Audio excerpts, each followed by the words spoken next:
Good morning and welcome to News News, the only news show only about the news. I'm Chip Skilling. And I'm Sheila Tulvey. We're glad you're here. We have some big news today. Stay tuned for our update on former CNN host Don Lemon's change in fashion after his indictment. We'll also be asking our panel of reporters if they think that Savannah Guthrie regrets stepping away from covering the Winter Olympics to aid in the search for her missing mother. Of course, we'll be airing our latest edition of Anchors Away, a show that takes a look at what your favorite anchors get up to when they're not at the desk. Today's episode, a story from our own backyard, chip skilling. What trouble does this confirmed bachelor next to me get up to around town? Nothing too exciting, Sheila. We also have Potshots, covering the latest and hilarious personal attacks from journalist to journalist. MSNBC host Chris Hayes made some subtle implications against the other side with his signature snark. Did we hear all those racist undertones from Fox's Laura Ingraham? Our political commentator Lucille Shivers will guide us through this week in blatantly partisan news on Potshots. And finally, our shocking findings from our ongoing investigative journalism investigation. Research correspondent Hal Molson gets the scoop on those who dig up dirt. Thanks for tuning in to the only show that documents those who document the important stories and tirelessly pursue those who tirelessly pursue the truth. We'll see you after Anchors Away. You won't want to miss this. Hey, newsers. Welcome to McIsaac. This is my living room. Feel free to come on in. I'm just watching some news. I watch about 12 to 16 hours of news every day. I've got to watch all the channels, all the perspectives. Anyone who has anything interesting to say, I've got to watch. Hi, I'm Chip Skilling. Hi, I'm Chip Skilling. Reuters? No. So boring, so neutral. No one will admit it, but bias is what brings people in.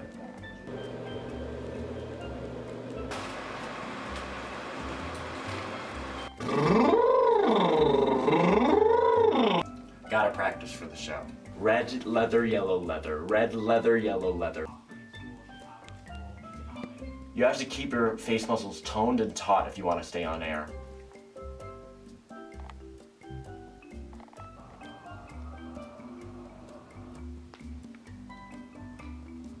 God, I wish I was an anchor during this time.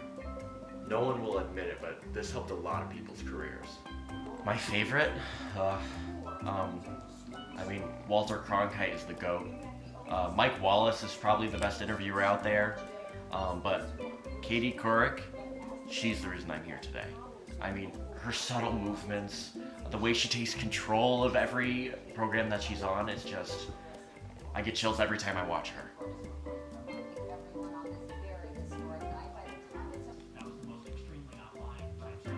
Favorite guilty pleasure watch? Tucker Carlson for sure. The bad boy of news, if you will. He was even fired from Fox. Sure, he spends most of his time talking about baseless conspiracy theories and Holocaust denial, but I think he's really charismatic. And I'm not gay, but I'd hit that. Have I ever been recognized around town? No, our show's a little niche, but only real news heads watch it. But they're probably too busy watching TV. Sometimes when I wear a suit, people think I'm important. Sorry. Informing the public about those who inform the public is a 24/7 job. I envy those sometimes who have normal lives. No, there's no one special in my life. I feel bad leaving them at home while I'm always rushing around to do work. Cause I'm not just an anchor on the show, I actually have to do work and contact people and stuff. Not like you. You just hold the camera. Here, why don't we show you?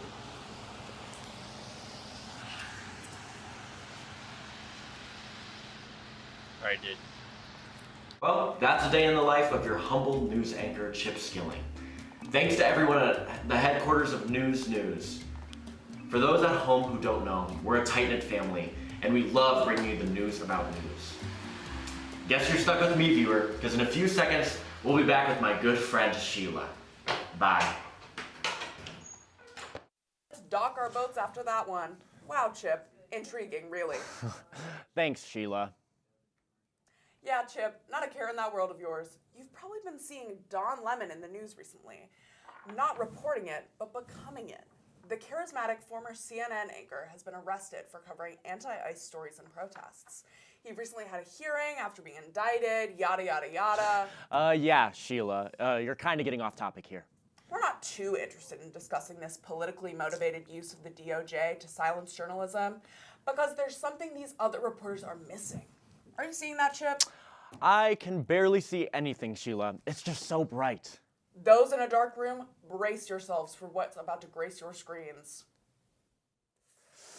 Ooh. Sure, Don was arrested for this crime of passion, but I'd go a step further than these other reporters and photographers. You know what I'm about to say, Chip. Oh, I'm one step ahead of you, Sheila.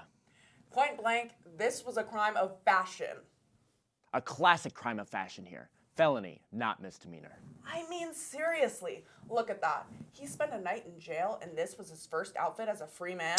Now, this is probably one of the worst outfits I've seen since Addison Rae's whole white situation earlier this year.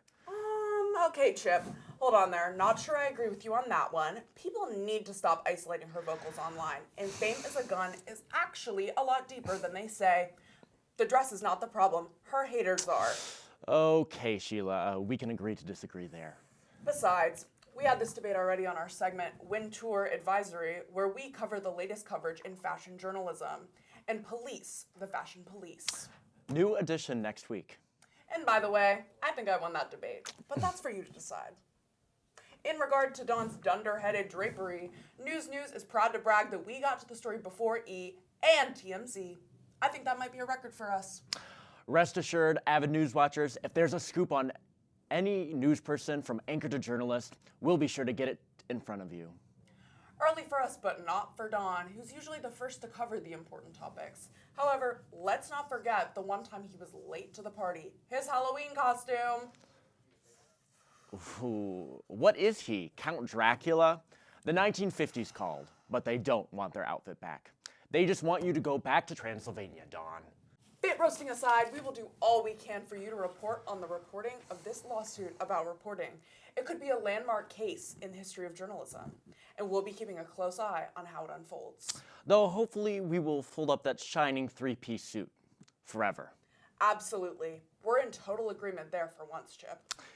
And with that, it's time for a commercial. Coming up after the break is our sports analysis. Hello, I'm a Mac. And I'm a PC. Oh, bless you. You okay? No, I'm not okay. I think I've got that virus that's going around. You'd better stay back. This one's a humdinger. It's okay. I'll be fine. Don't be a hero. Last year, there were 114,000 known viruses for PCs. PCs, not Macs. Think I'll get a crash now. Okay, well, if you feel that would help.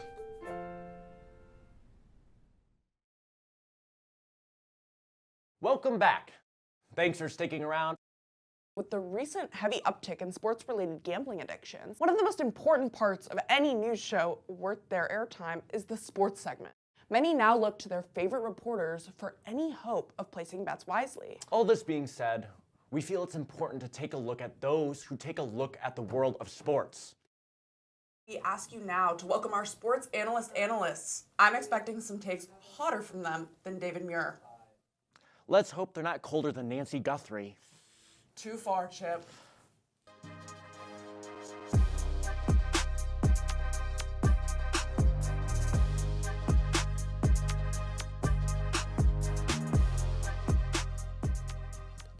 The Sports Analysis Corner, sponsored by Crank Energy Drink. Thank you, Chip and Sheila. Opening day for Major League Baseball is around the corner, and you know what that means. Time to take a look back at some of the best reporting on the offseason's biggest stories. And didn't Ken Rosenthal wear that bow tie last week? We've got a lot to talk about today, folks. As always, I'm Flip Michaels. And I'm Richard Wood. Let's get the obvious right out of the way, Rich. ESPN's Jeff Passan proved once again this winter why he's one of the sport's all-time greatest reporters. Kyle Tucker to the Los Angeles Dodgers, star lefty Framber Valdez to the Detroit Tigers, You name the deal, Jeff probably broke the news. The man is a veteran, Flip. There's no doubt about it. He is the definition of consistency. 137 posts on Twitter since the 2025 season ended last Halloween. He's putting up video game numbers right now, and at 45 years old, no less. Those stories you mentioned had a lot of rivaling sports reporters looking like regular frat newsletters, but we couldn't possibly address Jeff's outrageous offseason without talking about his historic news break on the untimely passing of rookie shortstop Julio Montoya. I was waiting for you to bring it up, Rich. What a moment for the surefire Hall of Fame reporter. 24 years old, second overall pick in the 2025 MLB draft.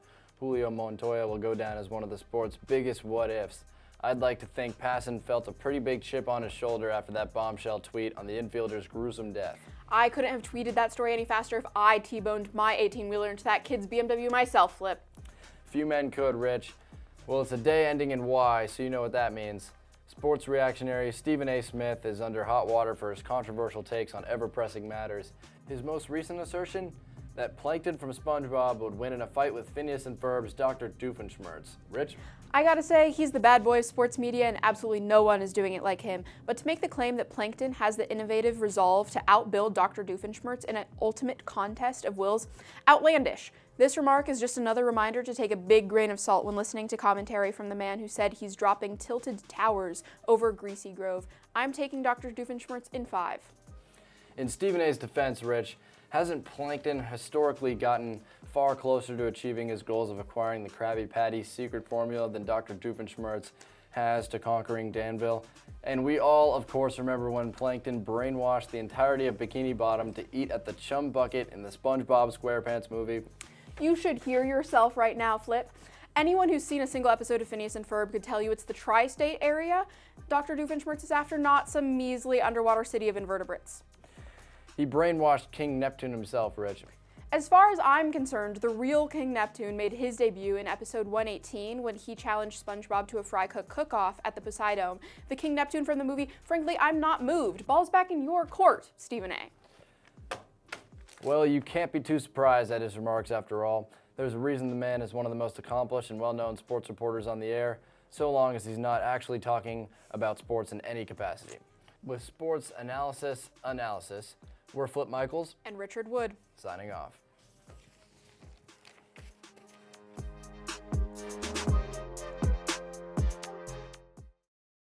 Thanks, Rich and Flip. God, I love saying their names. Wow, that went way over my head. Yeah, the world of sports is getting really complicated these days. Luckily, we have analysts like Stephen A. Smith to give us the only relevant info. Right, and if we too can talk SpongeBob on the air, we'll remind you of the time his beloved pet Gary was lost without a trace. Good segue, Sheila, because similar tragedy has occurred to NBC's Today anchor Savannah Guthrie, whose elderly mother has been missing for over a month, with only confusing leads and conflicting stories. This was unfortunately right before anchor Savannah was slated to cover the Winter Olympics, leaving us to wonder if she thinks it was worth the opportunity cost. Call us cold-hearted if you want, but that's the chance of a lifetime. I know I'd rather be wined and dined in Italy than traipse through a frozen Arizona desert looking for shreds of clothing. Is Guthrie as vapid and selfish as you, though, Chip? Who can say? But we have a panel of reporters waiting in the wings for discussion. Maybe they can give us an insight into her psychology. That's right. We're hoping they can hash out a consensus of... Sorry, folks. I'm getting reports of something wrong in the studio. What's going on out there? Am I on? Hello, loyal news audience. I'm Panopticon, and I will be taking over your airwaves.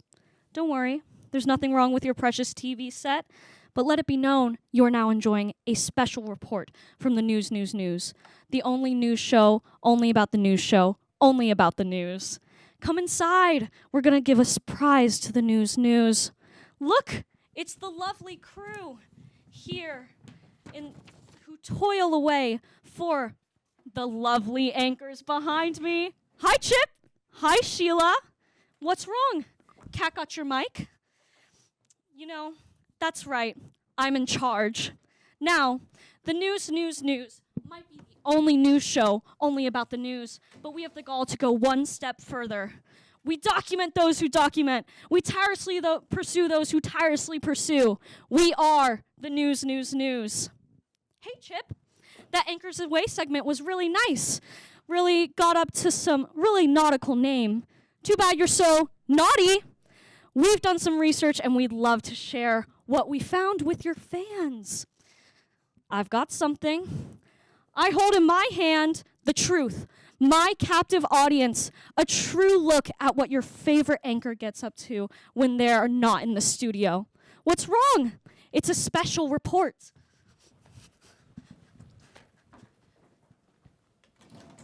We are journalists. We will not be stopped.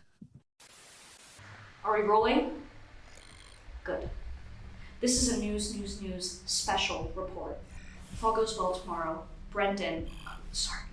code name Oculus, will let us into the lair of our enemy, the news studio. Oculus, say hello.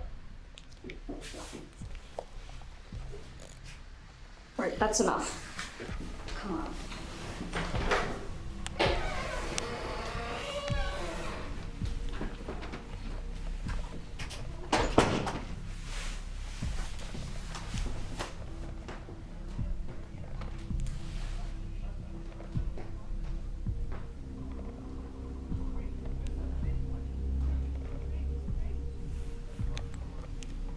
As you can see, we're in the belly of the beast here. Chip Skilling is right there, dozing off after saying that he spends all hours of the day researching for his show. And look at this. He's not even watching the news. Shameful.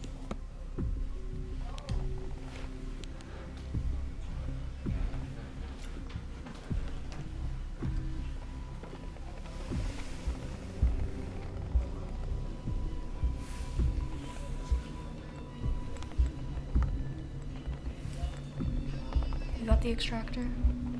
Let's go. I'm getting a Pulitzer for this.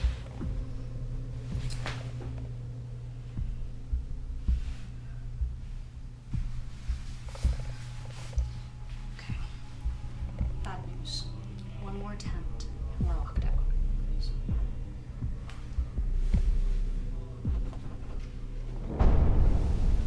Katie Couric's birthday. It's his favorite. We're in. The news has obtained exclusive information that we will now share with you. Earlier you saw Chip Skilling take a phone call. Here are the contents of that call. Hello? I'm a little busy. I'm sorry, Chip, but there's a problem. What? My husband! Wait, did he find the strap? No, he saw the video! The video? What video? Of the desk? Oh my god, what we did on the desk? Yes! Who gave it to him? I don't know. The only person I can think of is Brendan. He filmed it. How could he do that to us? He always wanted to be a part of our relationship. I'm with him now. Wait, should I accuse him? No. Maybe he wants money. Maybe he wants to be with us. We have to pay him off. This can't get out. I have to go. Guess our little on-screen bickering is all an act, huh? We'll be looking at that desk a little differently. We now willingly relinquish the airwaves to the news. Viva la documentation! Those of you watching at home, we'd like to apologize for the interruption. Chip, does honest reporting get you nowhere these days? Why do people have to attack the press with lies? Right, Sheila. This news group we've been hearing about, it's unethical journalism, is what it is. You can't just spy on someone until they make a mistake and then put that on TV and make sarcastic jokes about it. I mean, that phone call was totally fake. Sheila and I have a strictly professional relationship. And was that Brendan helping out this rogue gang of spying lunatics? Who can fire him? Jack, fire that camera guy. He always took unflattering shots of us anyway. Chip, it's looking like we have to wrap up. It's been a sad day for journalism. I can assure you we will be pursuing immediate legal action against the news. That's right, Chip. Thank you for tuning in to the only news show about the news. I'm Sheila Tulvey. And I'm Chip Skilling.